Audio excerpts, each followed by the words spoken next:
Assalamualaikum warahmatullahi wabarakatuh.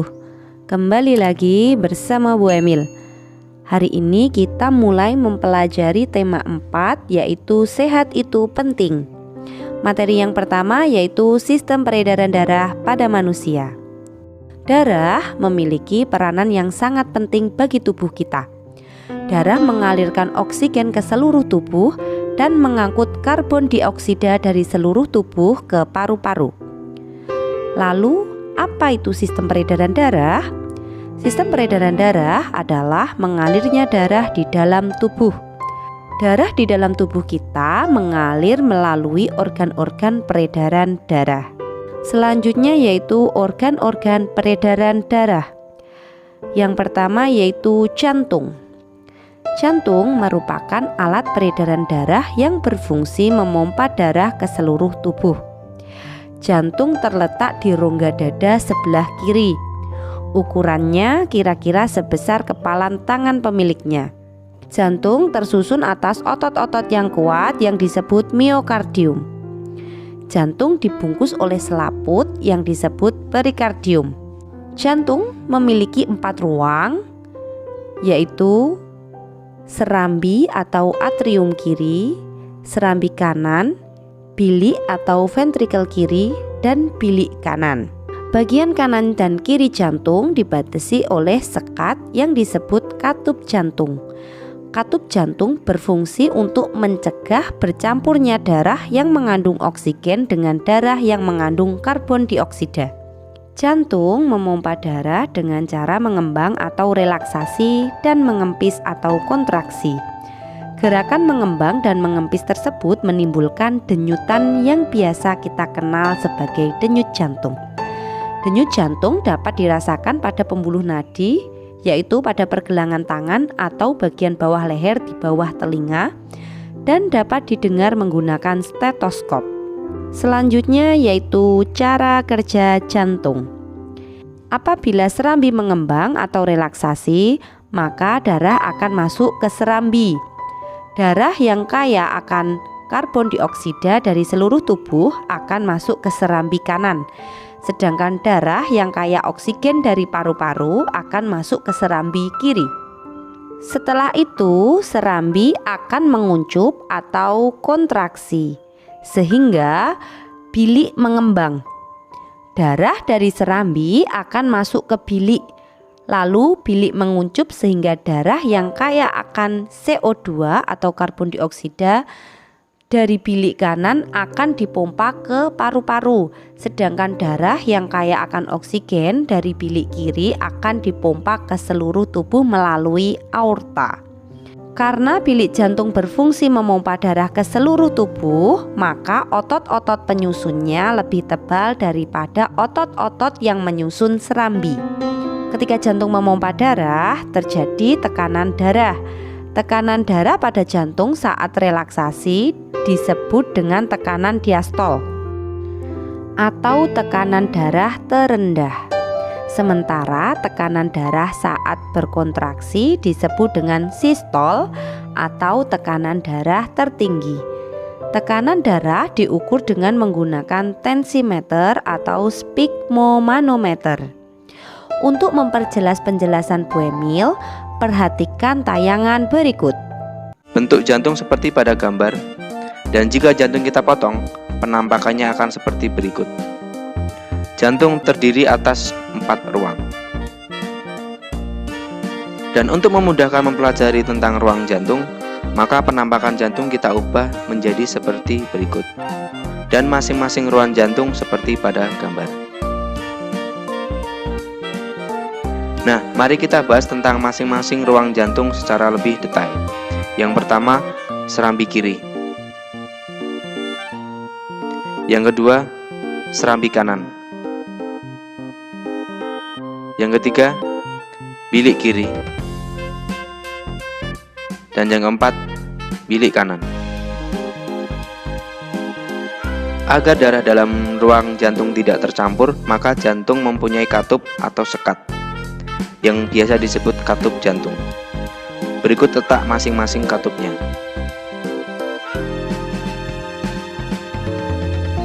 Selanjutnya mari kita bahas tentang cara kerja jantung. Fungsi jantung adalah untuk memompa darah. Jantung mengalami proses relaksasi atau diastol,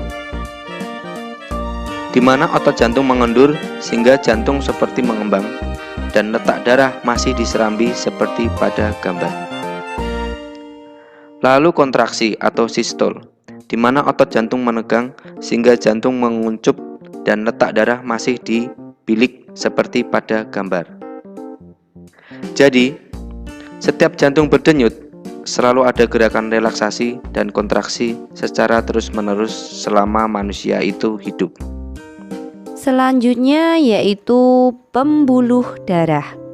Pembuluh darah merupakan saluran tempat mengalirnya darah dari jantung ke seluruh tubuh atau sebaliknya. Panjang pembuluh darah manusia jika dihubungkan dari satu ujung ke ujung lainnya dapat mencapai 160.000 km. Panjang sekali kan? Pembuluh darah dibagi menjadi 3 jenis, yaitu pembuluh nadi atau arteri, pembuluh balik atau vena, dan pembuluh kapiler. Pembuluh nadi atau arteri merupakan pembuluh yang membawa darah keluar jantung. Arteri berdinding tebal dan elastis, alirannya cepat, denyutnya sangat terasa, dan terletak jauh dari permukaan kulit.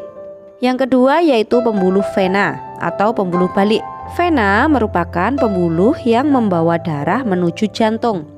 Vena berdinding tipis dan kurang elastis. Alirannya lambat dan terletak dekat dengan permukaan kulit. Pada vena terdapat katup yang berfungsi agar darah mengalir satu arah. Dan yang ketiga yaitu pembuluh kapiler.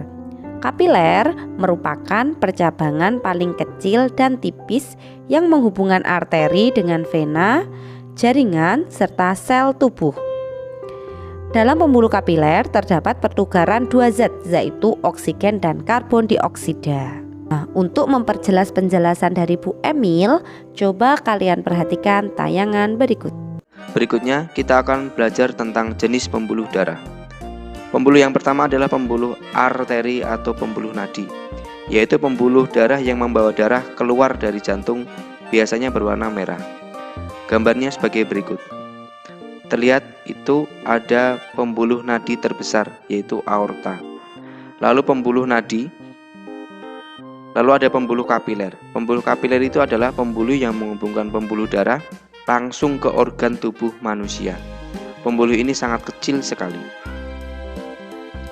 Lalu berikutnya ada pembuluh balik yang mengantarkan darah kembali ke jantung. Ada pembuluh arteri pulmonalis yang mengantarkan darah dari jantung ke paru-paru. Ada pembuluh vena pulmonalis yang mengantarkan darah dari paru-paru kembali ke jantung. Sekarang kita akan mempelajari tentang perbedaan pembuluh arteri dan vena. Coba kalian perhatikan tabel berikut. Ini adalah tabel perbedaan antara pembuluh arteri dan vena. Pembuluh arteri letaknya agak ke dalam atau tersembunyi, sementara pembuluh vena letaknya dekat dengan permukaan kulit. Yang kedua yaitu dinding pembuluh arteri tebal, kuat, dan elastis, sementara dinding pembuluh vena tipis dan tidak elastis. Aliran darah pada pembuluh arteri berasal dari jantung, dan aliran darah dari pembuluh vena menuju ke jantung. Pembuluh arteri denyutnya sangat terasa seirama dengan denyut jantung. Pembuluh vena denyutnya tidak terasa. Pembuluh arteri katup hanya di satu tempat dekat jantung, sementara pembuluh vena katup terdapat di sepanjang pembuluh. Pembuluh arteri jika terluka darah akan memancar, sementara pembuluh vena jika terluka darah akan menetes. Dan yang terakhir, pembuluh arteri membawa darah kayak oksigen kecuali arteri pulmonalis, sementara pembuluh vena membawa darah kayak karbon dioksida kecuali vena pulmonalis. Selanjutnya yaitu paru-paru. Meskipun bukan organ peredaran darah yang utama, paru-paru juga memiliki peranan yang penting dalam sistem peredaran darah manusia. Dalam proses peredaran darah, paru-paru berperan menyuplai oksigen ke dalam darah. Darah yang telah diedarkan ke seluruh tubuh tidak lagi mengandung oksigen, tapi banyak mengandung karbon dioksida. Setelah kembali ke jantung, darah yang mengandung karbon dioksida dipompa ke dalam paru-paru. Selanjutnya, karbon dioksida akan diambil dan diganti dengan oksigen melalui proses pernapasan.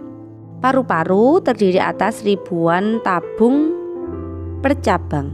Tabung bercabang yang jumlahnya ribuan makin ke ujung makin mengecil. Pada ujung yang mengecil terdapat kantong udara yang disebut alveoli atau alveolus. Masing-masing alveoli memiliki jaringan halus kapiler. Pada jaringan halus kapiler inilah tempat terjadinya pertukaran oksigen dan karbon dioksida. Darah pada tubuh manusia selalu beredar dan dalam hal ini terjadi dalam pembuluh darah. Oleh sebab itu, peredaran darah manusia disebut sebagai peredaran darah tertutup. Peredaran darah pada manusia juga disebut sebagai peredaran darah ganda karena dalam sekali beredar darah melalui jantung sebanyak 2 kali. Berdasarkan alirannya, peredaran darah manusia dibagi menjadi 2, yaitu peredaran darah besar dan peredaran darah kecil. Yang pertama yaitu peredaran darah besar. Sistem peredaran darah besar yaitu peredaran darah yang mengalirkan darah dari jantung ke seluruh tubuh lalu kembali lagi ke jantung. Urutan peredaran darah besar yaitu jantung mulai dari bilik kiri, kemudian menuju aorta, kemudian pembuluh darah arteri atas dan bawah, kemudian tubuh melalui pembuluh kapiler dan pembuluh vena atas dan bawah, kemudian menuju jantung yaitu serambi kanan. Yang kedua yaitu sistem peredaran darah kecil. Sistem peredaran darah kecil yaitu peredaran darah yang mengalirkan darah dari jantung ke paru-paru lalu kembali lagi ke jantung. Urutan peredaran darah kecil yaitu jantung pada bilik kanan, kemudian menuju pembuluh arteri paru-paru, kemudian pembuluh vena paru-paru menuju ke jantung yaitu serambi kiri. Dalam peredaran darah kecil, darah yang mengandung karbon dioksida dari jantung diganti dengan darah yang mengandung oksigen untuk dialirkan kembali ke jantung. Nah, untuk memahami penjelasan dari Bu Emil, coba perhatikan tayangan berikut. Proses peredaran darah. Darah di serambi kiri menuju ke bilik kiri, lalu menuju ke pembuluh darah. Berkumpul sementara di aorta, lalu ke seluruh tubuh melalui pembuluh nadi atau arteri.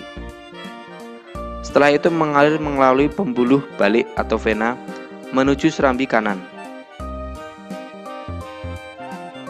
dan lanjut ke bilik kanan, lalu menuju ke arteri pulmonalis. Di paru-paru mengalami pernafasan lalu menuju vena pulmonalis. Penjelasan tentang warna darah. Jika darah berwarna merah, maka darah tersebut banyak mengandung oksigen atau O2 dan sari-sari makanan. Jika darah berwarna biru, maka darah tersebut banyak mengandung karbon dioksida atau CO2. Berikut penjelasan tentang warna darah pada peredaran darah. Saat darah menuju paru-paru, darah masih berwarna biru sehingga banyak mengandung karbon dioksida atau CO2. Tetapi saat kita bernafas, kita menghirup O2 atau oksigen. Oksigen tersebut diikat oleh darah sehingga warna darah menjadi merah lagi karena banyak mengandung oksigen. Saat itulah karbon dioksida atau CO2 dikeluarkan melalui hidung. Di saat yang bersamaan, saat darah menuju ke seluruh tubuh, kecuali ke paru-paru, darah masih berwarna merah karena banyak mengandung oksigen. Tetapi setelah oksigen dan sari-sari makanan dipakai oleh tubuh, darah banyak mengandung karbon dioksida atau CO2 dan akhirnya berwarna biru.